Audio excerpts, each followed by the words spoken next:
or there. That's fine. Yep. Okay, perfect. All right. Well, this is when we generally kick things off and start the broadcast. So welcome, everyone.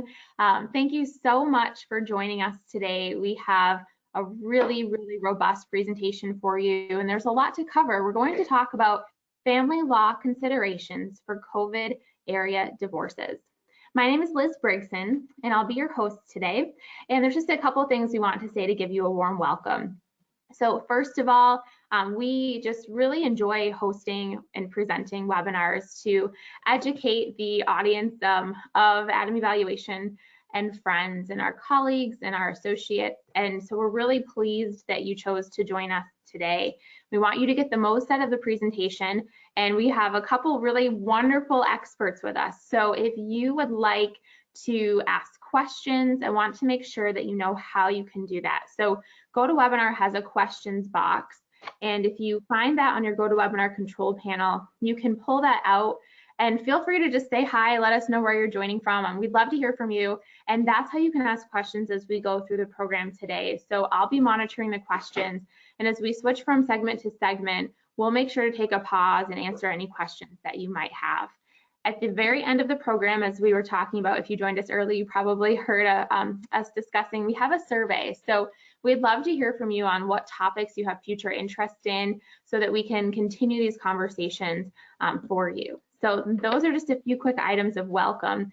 Kaylee, do you want to bring us to the slide to talk about our wonderful speakers today? So today, it's my pleasure to introduce to you, you very well likely know Michelle Gallagher. Michelle Gallagher is a strategic partner with Adamy Valuation. She is an expert on these topics. She's been working in this field for, Michelle, probably you can give me a better count, for just slightly over 2 decades, I believe. And she's amassed a wealth of knowledge.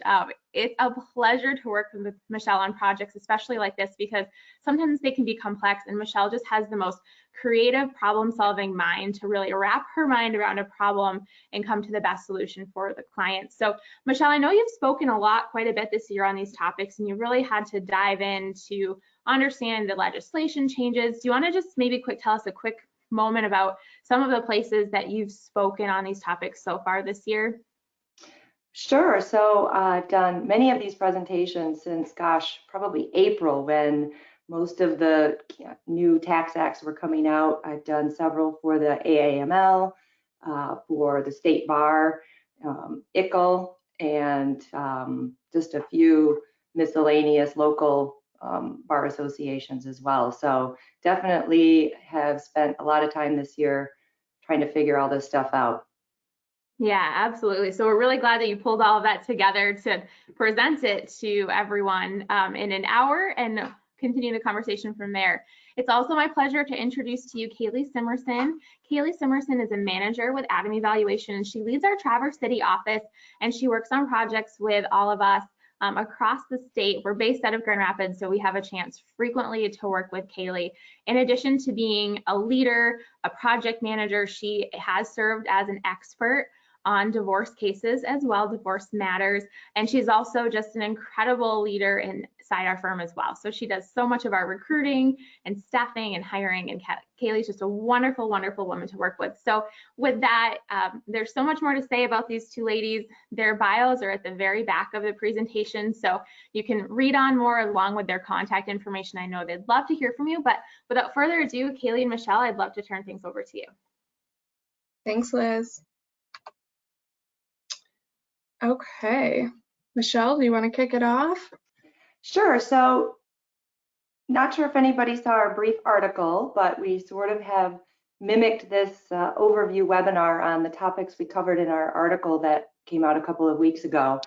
And I don't know how many judges versus lawyers versus other types of professionals we have on the webinar, and whether or not your practices, or if you've seen an increase in your level of calls over the last few months. But according to some the National Law Review and some other types of publications we're reading, divorce rates are already up 34% from a year ago. So this whole COVID, maybe spending too much time together, financial crises, everything sort of hit a perfect storm.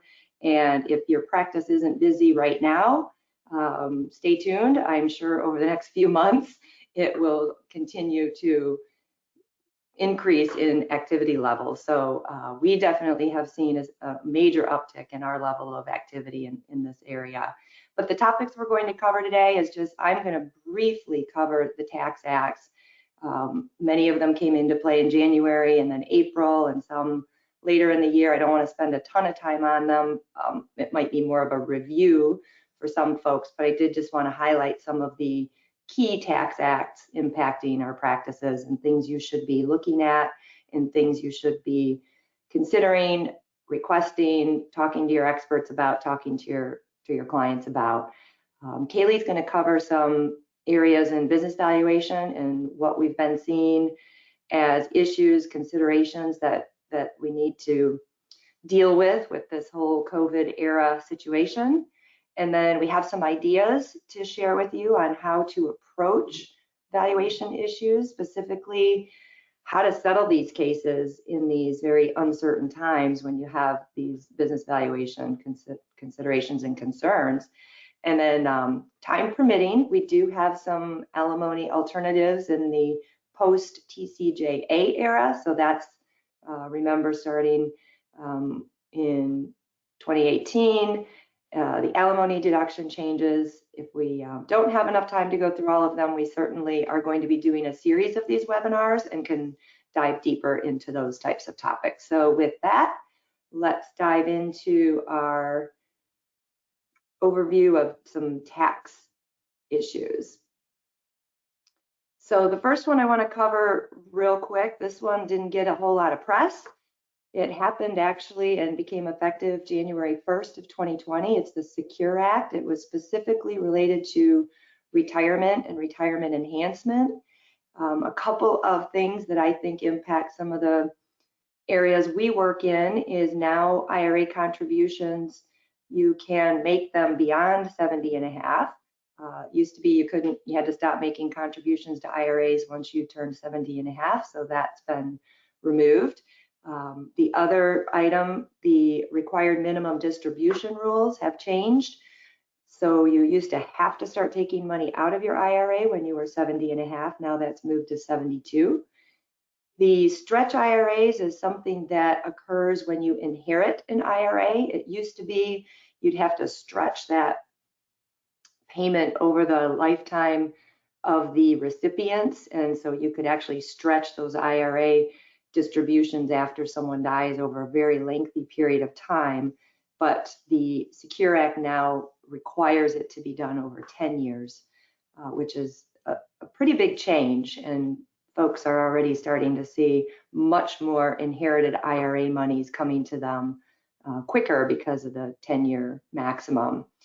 This one here, I think, does play into the family law even more than some of the others. The 529 plans, you can now take money out of 529 plans for apprenticeship programs, as well as paying up to $10,000 in student loans. So sometimes I know we're looking at 529 plans and divorces and their balances, and we're also looking at some student loans, maybe some older children have, and so just know that you can use those 529 plans for up to $10,000 in paying back student loans. And you can also now take distributions from retirement plans for a birth or an adoption. And we know that happens oftentimes in families. So just know those are now allowable to take money from retirement accounts for a birth of a child or adoption. The next act I want to go ahead, Kaylee, and move us to the next one is the one that probably got the most and still getting much press time is the CARES Act, the Coronavirus Aid Relief Act. We're going to cover the PPP loan separately because that covers a lot of different things in family law, whether it's income available or business valuation issues. So we're going to cover that separately. I think everybody remembers the stimulus payments everybody got back a few months ago.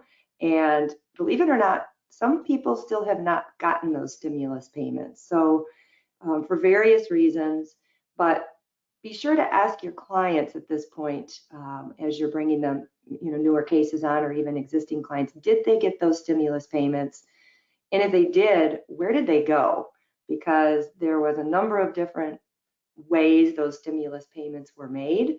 And in a divorce setting, oftentimes it went to sometimes it was mailed, sometimes it was directly deposited into wherever the 2018 tax return was filed, or how that was filed. So just be sure to ask your clients, did they get the stimulus payment, and where is it, or where did it go, and did they split it, or what happened to it? Then let's flip to the next slide. And Michelle, we do have a really quick question that just came in. Sure. Related to 529 plans. Can withdrawals be made for paying a student loan even if it isn't for a beneficiary, or is it specifically for beneficiaries? It would have to be for a beneficiary or someone in your family. So all the siblings that would be in your family line. And so 529 plans typically follow your family. So you Very can't good. pay it for, your best friend Joe. The only item I really wanted to touch on the unemployment benefits, a lot of folks got unemployment. Remember, they had the extra $600 kicker that came in, which really threw a lot of businesses for a loop, especially getting their folks back to work, because they were enjoying this extra $600 a week during those shutdown periods. But the one thing I really wanted to bring to everyone's attention is the last bullet point here.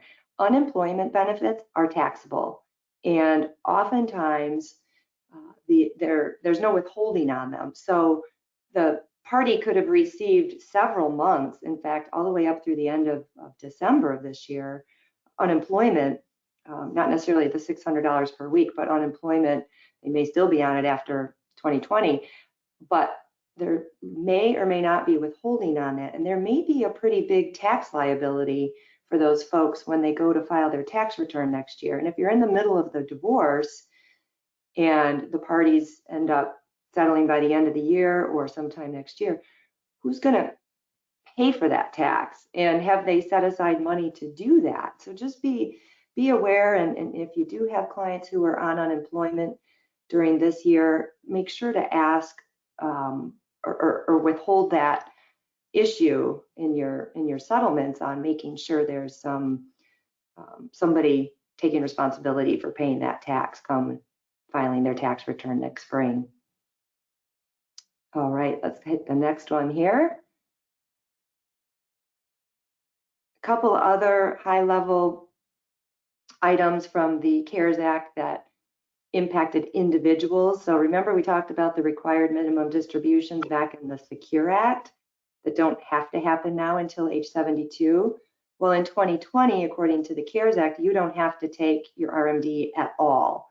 So for folks who have other means and don't need to live on their retirement accounts, this is a very good strategy to not take your required minimum distribution in 2020 and avoid that income and corresponding tax that may be associated with that. So many folks suspended that RMD for 2020 under this rule. The other interesting thing in the CARES Act in retirement area, and I've actually seen this used a couple of times in divorce settlements, is the 10% penalty that's current, that notwithstanding the CARES Act, that is normally applied on early distribution. So before 59.5, if you're taking your money out, that has now been waived for this year. And if you do take a retirement distribution in 2020, you have a couple of options.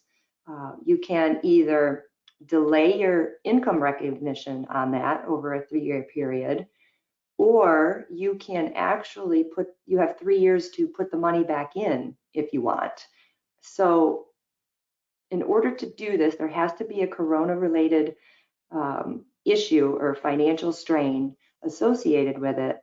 But I've seen in many cases where folks have not had liquidity, or they haven't had income, they've been laid off, or their business has been severely impacted. I've seen them using this retirement plan provision to take money out to settle cases and then ultimately either pay tax on it over a 3-year period or potentially put it back into the retirement as things turn around over the next 3 years. So just be aware this is out there. I've seen it in multiple settings already, and you can be creative under the right circumstances here.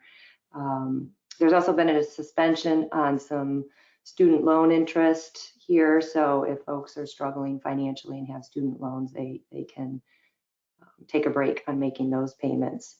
The last item I wanted to mention on the individuals is this sort of didn't get a lot of press time either, but back in early September, employees were allowed to take what's called a payroll tax holiday. So any employee who has withholding, gets a W-2, could tell their employer, please don't withhold any payroll tax. So this is a Social Security, Medicare tax that is subject to wages.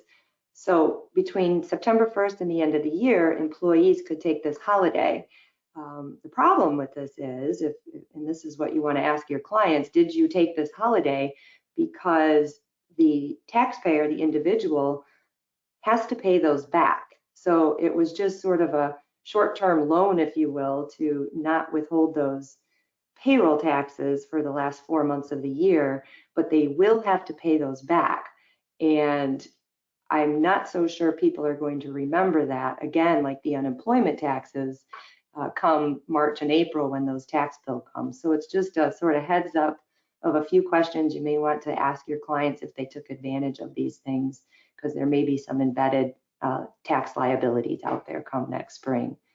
And then there's just a couple business ones I wanted to cover.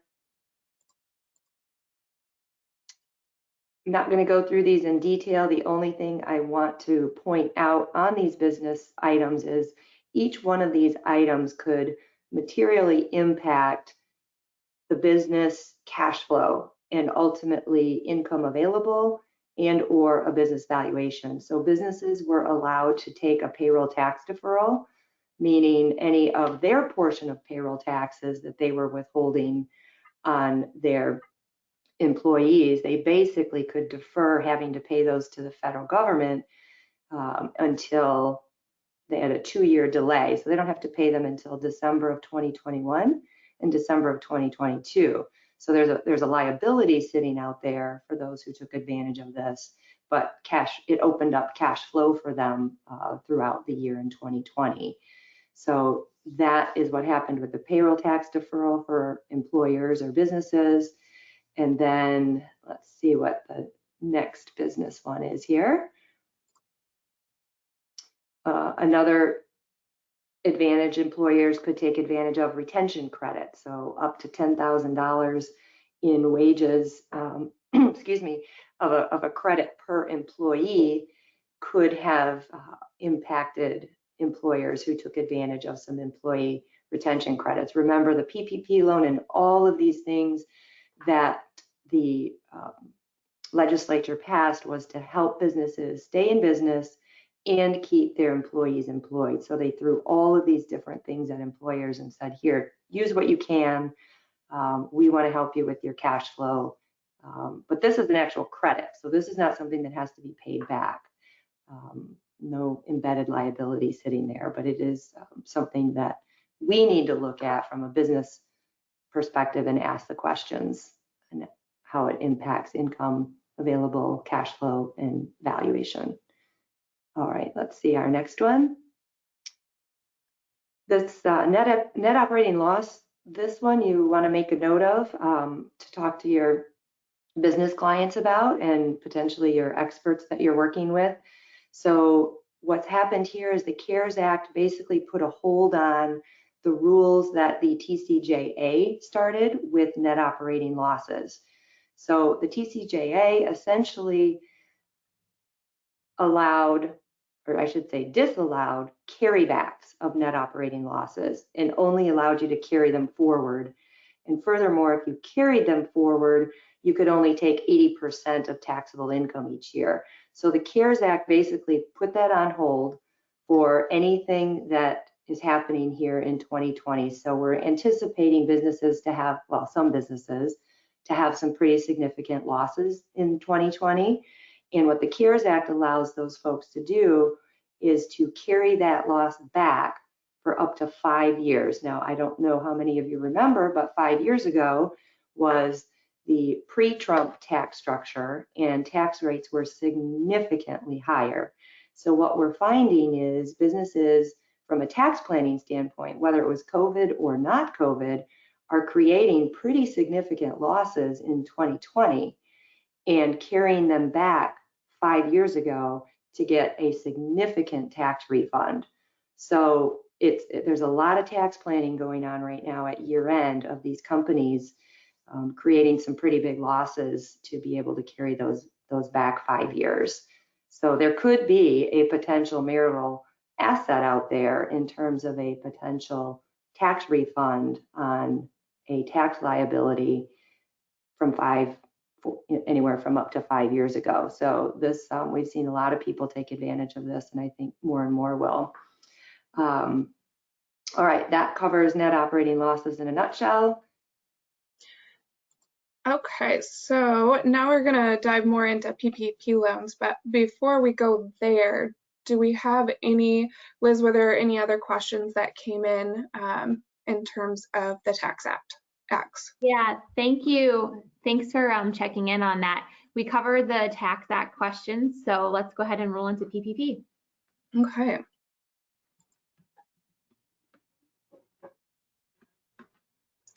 So Michelle, if you want to Sure. kind of give an overview, and then I'll talk about how it more so impacts the business valuation. Okay, so PPP, I imagine anyone who owns their own practice who's on this, or you must live under a rock if you haven't heard of the PPP loan. So as I mentioned, these PPP loans were to help, in all honesty, they were basically set up for employers to be able to keep their employees paid. There was really absolutely no benefit, in my opinion, to the employer. In fact, there's a bit of a detriment that we actually, as the tax laws are currently stated, we actually are going to have to pay tax on the PPP loans if they are forgiven. So I don't think that was the original intent, and there's a lot of associations still trying to fight this. But as we sit here today, if these loans are forgiven, it will essentially be taxable because you can't deduct the expenses that you used for the PPP loan. So in my opinion, there was no benefit whatsoever to the employer. It was 100% for the employers to keep people employed and keep people getting paychecks during this time period. It was very difficult. Everything was changing constantly. But the key point I want to let this group know is the last bullet point. Please make a note of this website, because you can download a list of all PPP recipients. There's 2 separate Excel files that you can download, and one is for any loans that are over 150 and one is for under 150. So if you're wondering if your business client or if you're representing the non-business owner and you want to know if the other party got a PPP loan, or maybe they're not, maybe they said they did, but you want to look it up, you can go and download these files, and it does it. I just put a little snippet here for what the Excel file looks like. This is a snippet from the file of the over 150,000, but you can sort this by state, you can sort this by zip code, it also has a loan range, so it won't tell you exactly how much the PPP loan was, but it will give you a range. There's like 150 to 350,000, 350 to 5, 1 to 2 million. There's different ranges. So you can see the snippet that I gave you here is for loans of 5 to 10 million. It gives you the business name. So this is kind of a neat tool. Some folks actually use this as a marketing tool to find businesses in their area to reach out to try and garner more business from. So use it for what you want, but it is available, and feel free to check it out and see who got loans in your area. Okay, so jumping into just some a practical consideration. So as Michelle already mentioned, in order to save jobs, PPP loans had to be rolled out really quickly. And ultimately, they did what they were intended to do. But the process was messy, it was burdensome. And today, Michelle already mentioned how we ultimately are going to take the loan forgiveness into consideration for a business valuation, but I'll dive into that a little bit more. There's still a lot of uncertainty around the forgiveness process and what's going to come of that, but we'll talk about how currently it is impacting business valuation. So now we're going to shift gears and kind of look at this from a little bit different lens. We've been talking about how all of these acts have ultimately impacted families, but now for businesses specifically. So of course, if business interests are part of the marital estate, a business valuation is likely warranted. And so let's dive in a little bit on how specifically PPP loans are going to impact a business valuation. And then we'll talk a little bit more about just how COVID in general has impacted business valuations. So Michelle mentioned it already, but some things to talk to your clients about upfront, and this is really to set an expectation upfront with your clients on what they can expect from their valuation. And so some of the first questions we ask are understanding what they received in terms of PPP loan proceeds, and how much of those proceeds have been exhausted already. And to make sure that they actually went towards deductible expenses, so or qualifying expenses, I should say.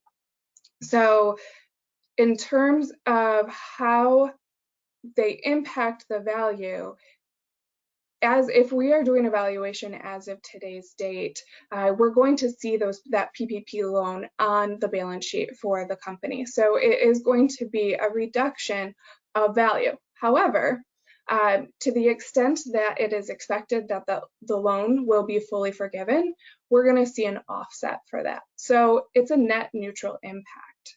The caveat, though, is to the point Michelle made, is even though it wasn't initially intended, there is a tax consequence. And the way it works out is ultimately the client is going to be paying taxes on the amount of their loan proceeds, because the loan proceeds are not tax deductible. So your tax obligation is ultimately going to be higher for the year. So understanding where they are in the process in terms of the forgiveness, submitting the application. So that's part of our due diligence. We do ask for the loan application forgiveness application to understand, is it truly going to be forgiven? Because as I mentioned, that is going to directly impact the value. And then Michelle, if you want to touch on how the PPP loan will impact discovery. Sure. So in the discovery process, as Kaylee mentioned, we will be asking for information associated with the PPP loan. So you might as well start putting these types of things in your discovery request if you have a business you're dealing with. So the loan application is going to be important. We want to see how the amounts were calculated. And now we are seeing a lot of forgiveness applications being done. So we'll be asking for the forgiveness applications as well. If a client hasn't started it yet, we'll want information from the company management on whether they intend to file for forgiveness. And if they do intend, do they expect the entire amount to be forgiven? In some cases, folks may not have intended to have it forgiven at all because these loans are very cheap loans. The interest rates are very, very low, and it's a long-term, they're up to 5-year type loans at very low interest rates. So some people just use them as cheap financing. So we're going to be asking those questions. We're also going to need to spend significant amount of time talking with company management about this COVID year and how their industry has changed, how they in particular have changed, what pivots did they need to make. Kaylee will talk about it in the business valuation section, but was there pent up demand? Okay, maybe they were closed for 8 weeks, but then were they just crazy busy for the next 8 weeks when they opened back up? Have they changed their business model? And in talking about pre-pandemic family lifestyle, is that still reasonable? Or is the business completely shut down now and we've got a whole different situation to look at? So the line of questioning and discovery requests, and specifically talking to management and the parties, is going to be more important than ever this year. Yeah. Quick question on the topic of the forgiveness. We have a question that came in asking, is the application for loan forgiveness even available? It sounds like one particular lender has mentioned to keep checking back. Have you heard any updates on that, Michelle? Yes, the loan forgiveness applications are available. I think there are a couple of different, there's like an easy form sort of thing, and for the lower amounts, and the higher loans is a little different application, but I believe it's at the SBA website. I am more than happy to look that website up and share it with whomever is asking. So just drop me an email, or maybe drop their contact information to you, Liz, and I'll be sure to follow up on that. Perfect. Yeah, we'll have that in a follow-up report. So great question, and thanks, Michelle. All right, so Kaylee's going to cover these business valuation considerations. Yeah, so as everyone knows, if a business is part of the marital estate, it's likely one of the largest or primary assets. So how the business is valued can become a primary point of contention. So that is the reason we want to walk through these considerations. Ultimately, whether we are engaged jointly or we're representing a single spouse, our goal as experts is to reach a fair and equitable settlement. So there are various facts and circumstances that need to be considered and do ultimately impact the valuation, whether they are company specific or industry specific. Michelle gave us a little bit of a preview of that already. But how we ultimately determine our approach to value and a settlement strategy. So our goal here is to really just inform you so that that way you can set reasonable expectations with your clients up front and avoid any surprises. So yeah, we'll dive into some of the important considerations for valuation. Or for business valuation, and then Michelle will then go further into how those considerations can be incorporated within the settlement strategies. So first up, this is just an important thing to know for valuation in general. This is a rule that it is a standard for all business valuations, and that is a term that we refer to as known and knowable. So business valuations are very date sensitive.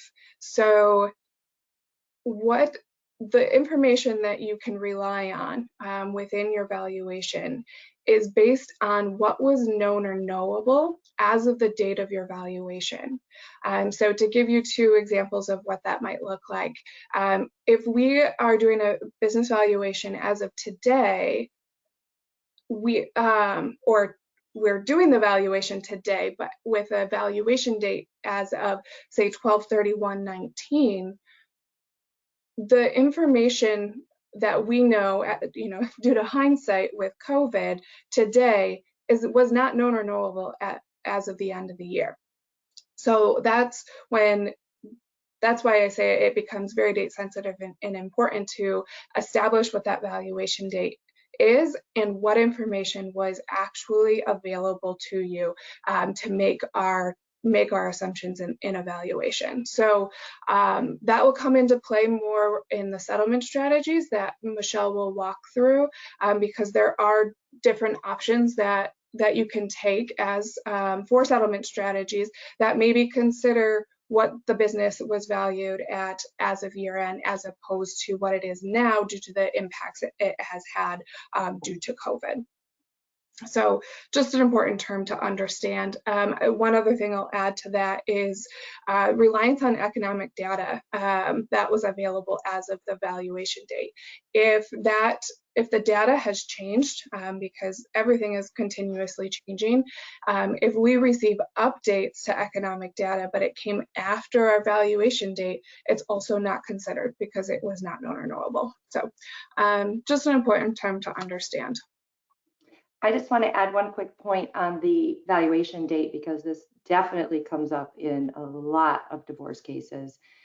We all know that it's great to use a year-end number or year-end financials because we have a full year of data and we know it's complete. We know the CPA has looked at it. We have a tax return and it's all buttoned up and wonderfully reliable. And many clients have interim or mid-year financials that aren't so good and aren't so cleaned up. And as much as the attorneys and judges right now are asking us to do a more current valuation because they want to see this impact of COVID, it still can be quite a challenge because the financial data that we're working with may not be as reliable as the year-end numbers that are nice and buttoned up. So just be aware, we'll really be pushing clients to have their numbers. If we're using an interim or more up-to-date valuation date, we're really going to be pushing our clients in the businesses to get their numbers cleaned up with their CPAs for whatever time period that is, because it's, garbage in, garbage out. Yeah, absolutely. That's a good point. And as we go into the next slide and talk about more company-specific and industry impacts, the date of the financials that we use can also vary based on that. So, Michelle was saying, relying on current financial information through year to date. Well, if we're looking at an industry that potentially has had less impact over the last several months as a result of COVID, potentially we can put more weight on those year-end numbers, those cleaner numbers. But if it's been an industry or a company that has been significantly impacted by COVID, then that just goes to the heavier importance on needing those year-to-date numbers cleaned up and accurate. So jumping into industry winners and losers, we all know that which those are. There are industries that have seen huge positive impacts as a result of COVID, and then there have been other industries that have been severely impacted negatively. So from a business valuation perspective, where this comes into play is, use a grocery store, for example, a winner. Yes, potentially a valuation as of today, as opposed to a valuation of that same grocery store 10 months ago, is likely going to look different. But business valuation comes down to the expectations of the future. And we'll dive more into this and on what that means, but understanding what the forecast looks like for those grocery stores over the short term and the long term. There are other industries that really haven't been impacted really at all. Michelle made the comment earlier about pent-up demand.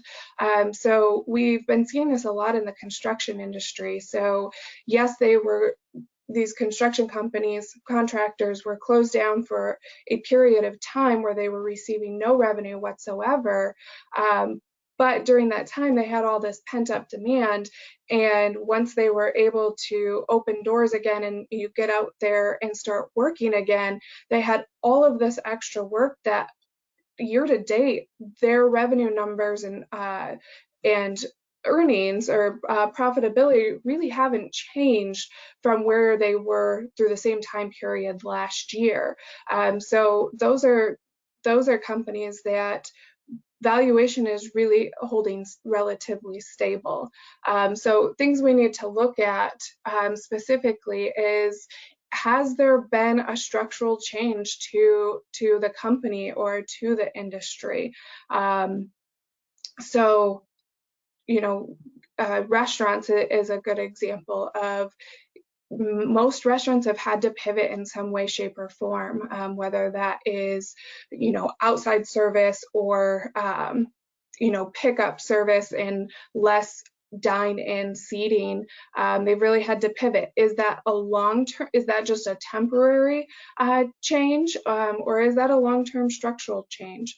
It really is company specific, and that is our goal, is to have those conversations with our clients to understand ultimately what the future looks like for them and how COVID has ultimately impacted them.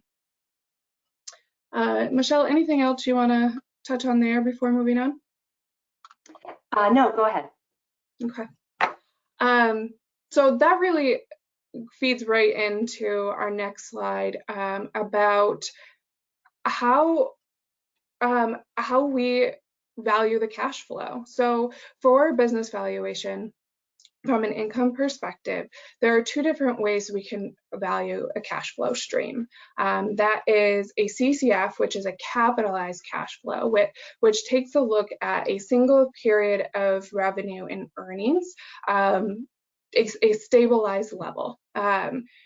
Whereas a discounted cash flow is a forecasted multi-period cash flow. So typically we would use a DCF, at the discounted cash flow, for a company that's a little more volatile. So we're looking at what the projected growth rates are, short-term growth rates over, say, the next 5 years, potentially declines as well. And so we forecast that out over a multi-period cash flow. It has been general practice for divorce purposes, to use a capitalized cash flow, so that way we are ignoring post-marital efforts of the business, so that the forecasting, so not relying on the forecasting, but actually relying on a stabilized level of cash flow. Well, given COVID, that becomes a little bit more challenging to do, and it really ties to the shape of the recovery. So, you know, initially there were projections that this was going to be a sharp decline and things were going to return to normal, and we're seeing that that's not going to be the case, that it's likely going to be a much slower recovery. So having these conversations with clients to understand, what does their business model look like? Have they had to change their business model in a way that, you know, they do expect decline in the short term, followed by a slower recovery before they reach a stabilized level of revenue and earnings? If that's the case, you know, it may be consideration for using a DCF as opposed to a capitalized cash flow. So, you know, it hasn't been general practice to use a forecasting method, but there are likely many industries and companies where that might need to be the option. So Michelle will get into that more in settlement strategies as well. But Michelle, anything else you want to add there in terms of how we go about valuing the cash flow stream? Yeah, so the only thing I wanted to mention when Kaylee was talking about the CCF, or capitalized single period, is that's the method that we use historically that relies on the historical data. So for those who have worked with us before, or other experts and have seen business valuation reports, that we've done, we'll look at a 3 to 5 year history, and maybe we'll weight that history either on average, or we'll give a little more weight to the more current years, and we'll come up with a single period based on those historical numbers. And that's what Kaylee's saying is, now is that history sort of out the window because of COVID?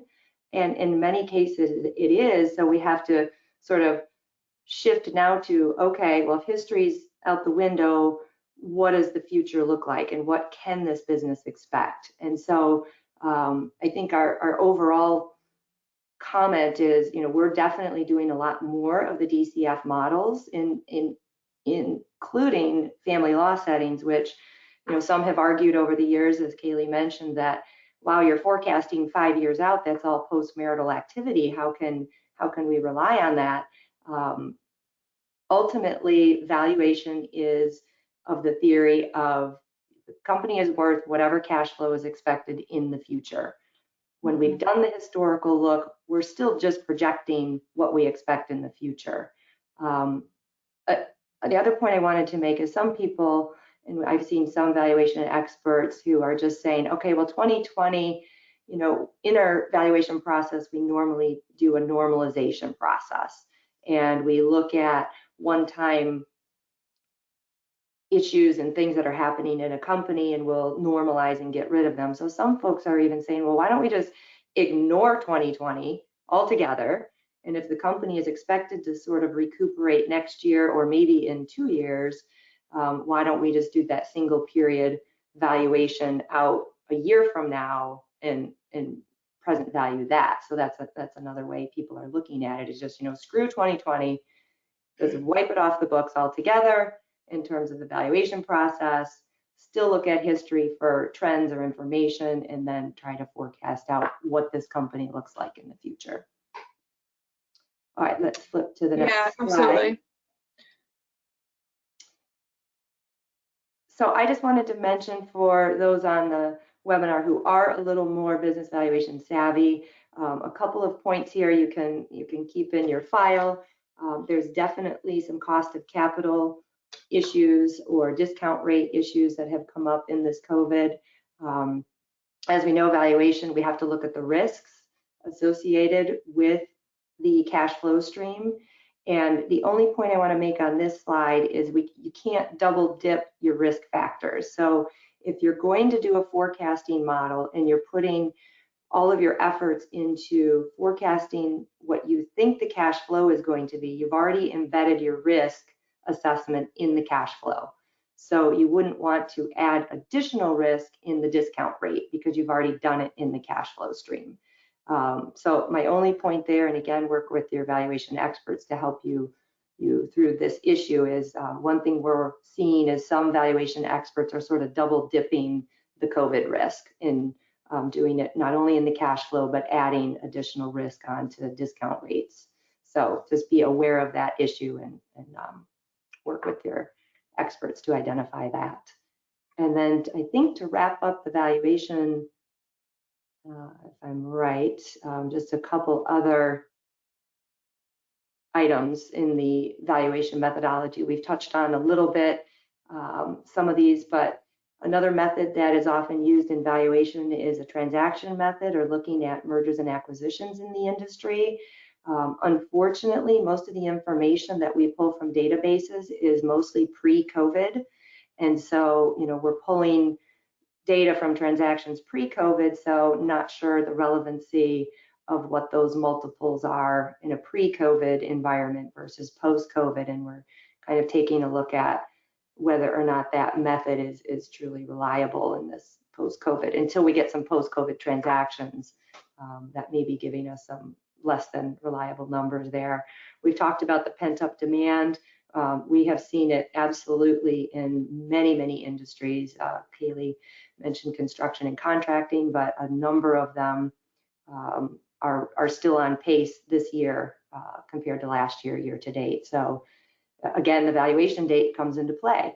If you're going to do a June 30 valuation date, for example, they may not have fully caught up on the pent-up demand at that point. So be sure your valuation date selection is representative of the particular company and what their experience has been. We talked about the tax impact of the PPP loan. That becomes a potential liability or deferred tax liability of the company. And the last bullet point, as we sit here today, Lord only knows who our next president and or how our Senate is going to shape up. So we don't know right now if the current tax laws are going to stay where they are, or if there's going to be another new overhaul of tax issues. And of course, that adds some questions that we really just won't know for a while. So those are just some other key things to keep in mind on the valuation side, and if you're working with, particularly with business owners. And let's see, I think we're going to hit on a couple settlement strategies next.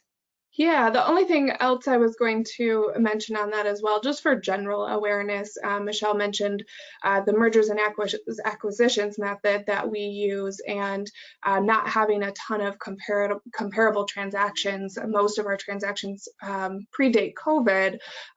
However, just for general awareness of kind of the M&A activity, what we had been seeing or have been seeing is there was an initial kind of pause in transactions, so companies buying and selling, but for the most part, M&A activity has picked back up. So hopefully sooner rather than later, we'll start to see some of those post-COVID transactions that we can compare to.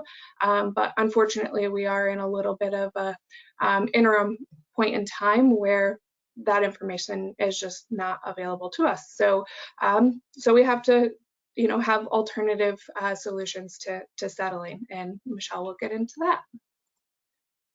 So a couple ideas on settling your cases when you do have a business valuation involved.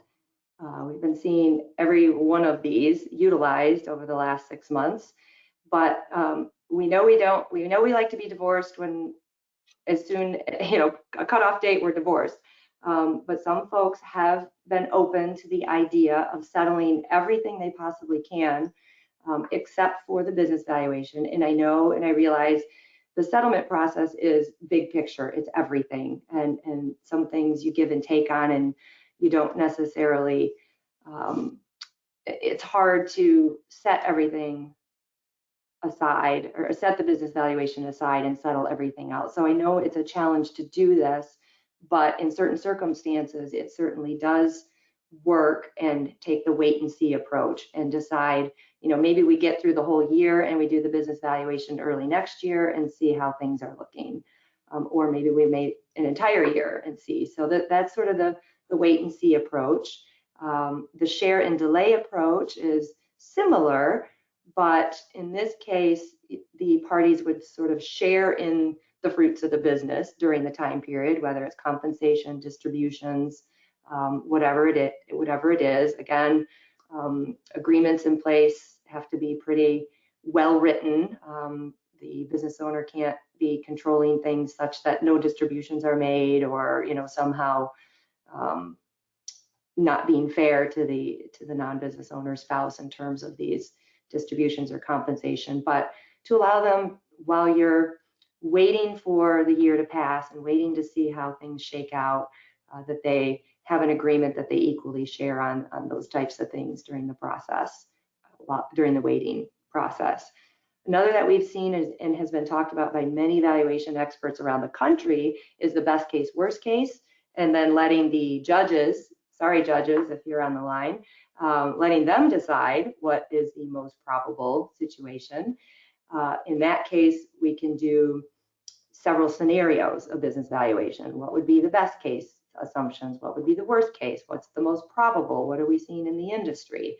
And give you several business valuation numbers, and letting the trier of fact, based on their understanding of the parties or the testimony or whatever information, and letting them decide, and or a mediator, or maybe a neutral valuation expert could come in and help you with that as well. Another one I've been seeing, so our phones were ringing off the hook there right after COVID and saying, well, we have this December 19 valuation, can you just give me a percentage discount off it? So what do you think, a COVID factor, 20%, is it 50%? I'm like, oh, for heaven's sakes, we can't just give you a percentage. We don't know.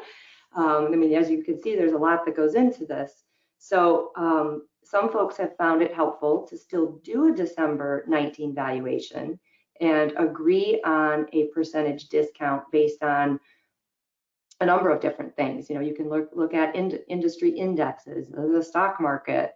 The parties may just generally have an idea and be able to settle on something. So it's not entirely impossible to use a December 19 valuation date and take a discount and, frankly, a premium. Some companies, as we saw, there are winners in this. There are folks who are expected, you know, this has catapulted them into something else, and, you know, perhaps a premium may be warranted. So those are just some ideas and some things that we've been seeing.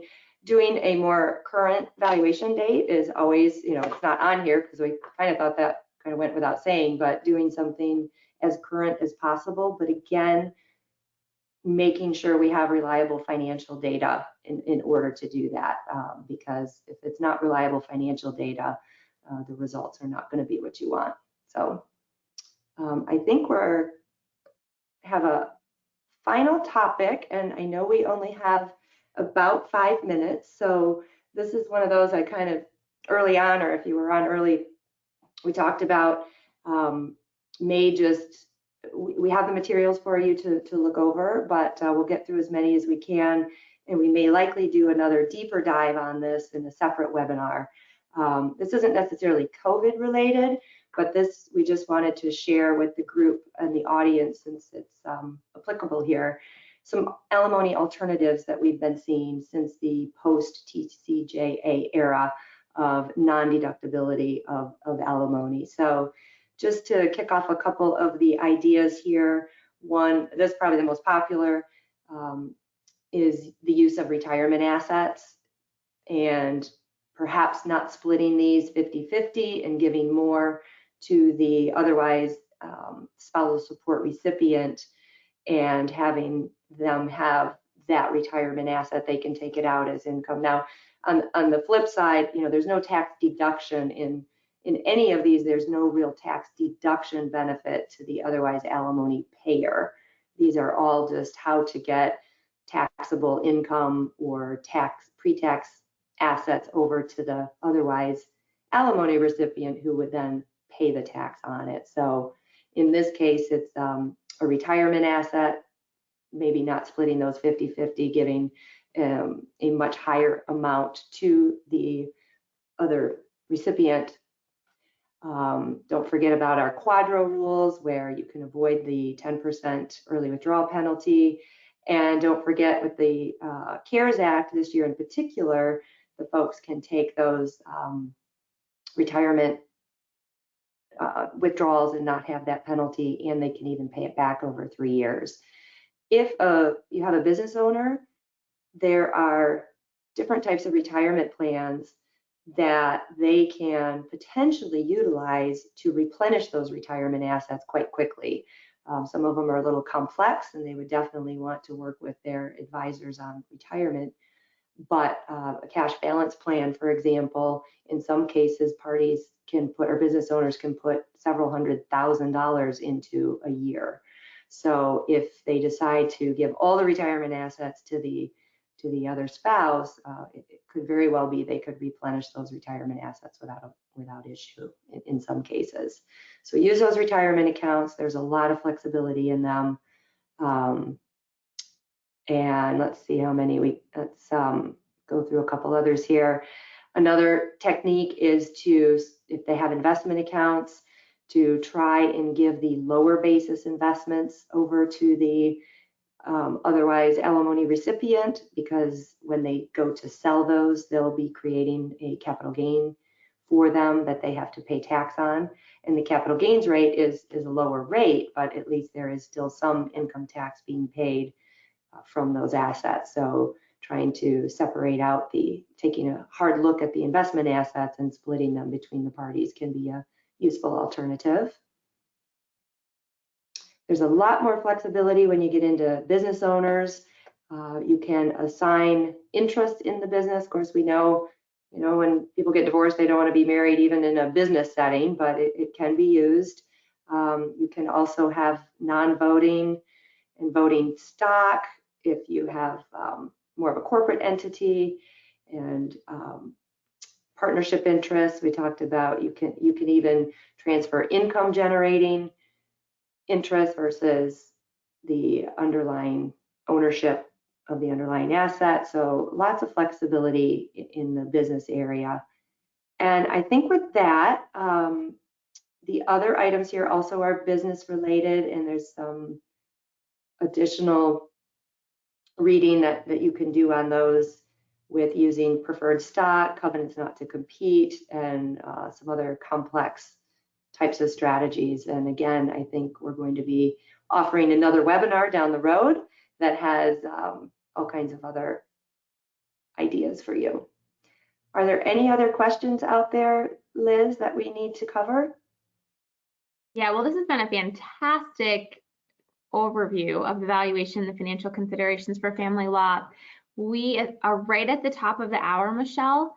So for anyone with questions, if you want to advance to the next slide, Kaylee, we'll be able to follow up with you offline. So Michelle and Kaylee's contact information here.